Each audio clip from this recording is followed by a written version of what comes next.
I'm Katie. And I'm Kristina. Welcome to Pretty Messy. So I'm the owner of the Event Design Co. It's a wedding and event planning company. Something that's been at the forefront of a lot of my couples' minds right now, of course, is how to plan a wedding during COVID with everything that's going on. So there's no doubt if you are planning a wedding this year, whether you've moved it from last year or not, you're hitting a lot of stress points. And you're probably in a bit of a holding pattern right now, not knowing what steps to take next. So being my best friend, Kristina has heard a lot about this.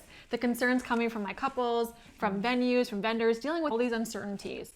So we are here to advise you on tips on how to make these informed decisions better. Our first piece of advice is identify your non-negotiables. So chat with your family, with your partner, and identify things that you're not willing to compromise on. Maybe you have lots of guests coming from out of town. And so if there's a lot of travel restrictions in place due to COVID, you don't want to go forward with your wedding this year. Maybe you're really set on having that beautiful ballroom wedding with 300 guests. And so if numbers are restricted to fewer than that, you don't want to move ahead. So if you are clear on your non-negotiables, you'll be able to make that decision a lot easier. Our second piece of advice is to reach out to your venue right away if you haven't already.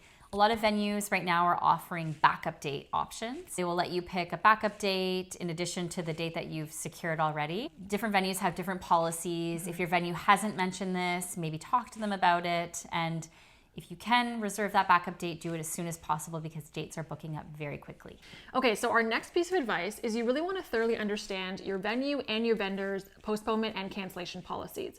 Every vendor and every venue differs a little bit. So understand if you're going to get penalties for postponing your date, if there's a certain amount of times you're allowed to postpone, what the cancellation policies are, if you're going to be getting any part of your deposit back or not. This will really help inform your decision. So this is definitely the first time that any vendor is dealing with a global pandemic. So chances are there isn't a specific clause in their contract about this right now. So what I would do is make sure you're contacting all your vendors to get their updated COVID policies because this will be changing from the original contract you signed, and make sure you just thoroughly understand everything. Our next piece of advice is if you haven't already, hold off on sending those save the dates or invitations until you kind of get a better understanding of what's happening in your region. Your region may be in lockdown, or other people's regions who are on your invite list could be on lockdown.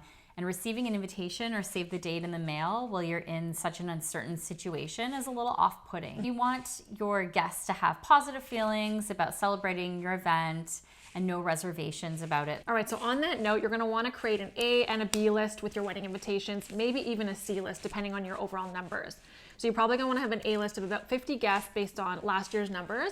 And then a little bit closer to your event, you'll be able to send out that B list if numbers increase a little bit, and maybe even your C list as well. Our next piece of advice is to stay on top of travel advisories in your area and the area where your guests are coming from, because this will better help inform you whether or not you want to go forth with your event at this time or not.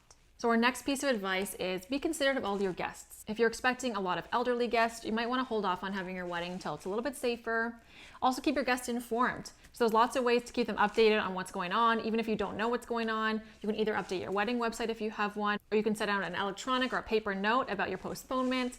Minted has some great ones here. You can have some little witty sayings, and it just makes it fun for guests and also keeps them updated on what's going on. Our next piece of advice on planning a wedding during COVID is to hold off on your smaller decor items. So this can include candles, ordering the table cards, the menu cards, the ceremony programs.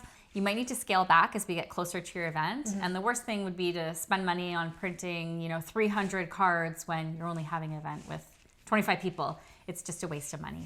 All right, so this next piece of advice might seem a little bit biased coming from me, but I usually always recommend that people hire a wedding planner. Sometimes it's not in the budget, and that's totally understandable, but now more than ever, I think it's really important to have a planner by your side. So first of all, they have industry leverage. They also probably have experience from last year having to postpone or move events or even deal with cancellations, and they will be able to advise you on how to postpone. They'll be able to work with your venue and your vendors closely to help you with this. It really can alleviate all your stress. So our next point, it's not really a piece of advice, but we really think it's important, and that is to celebrate the date that you originally chose for your wedding. I mean, this date was special to you guys for a reason, and there's no reason why you can't cook a special dinner together or order in, splurge on a bottle of champagne, and really celebrate one another and try to connect on that date. So most importantly, you need to be flexible during this time. We completely understand and empathize with the fact that this is not ideal. You don't wish to be planning a wedding during a pandemic, but we are where we are, and as long as everyone's safe and healthy, that's all that matters.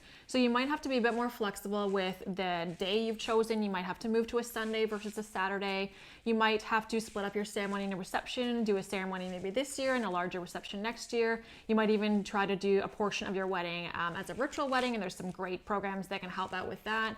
So as long as you're flexible, it'll make this so much less stressful. And also, don't lose sight of why you're doing this in the first place. This is about, two of you coming together, bringing your families together. This is a special moment. So don't let all of this craziness and all this uncertainty ruin that for you. We hope you found that video helpful. If you are in the process of planning your wedding, or you're thinking of planning your wedding in the near future, we send you so much love and we wish you all the best, as we know it can be challenging. If you have any questions, reach out to Katie. Leave us a comment below. She'd be happy to give you some advice. As we did mention, she is an event planner and she's full of knowledge on this topic. Thank you so much for tuning in. We are so grateful to have you here. If you are new to our channel, please subscribe and hit that notification bell so you know when our next video goes up. Bye, guys.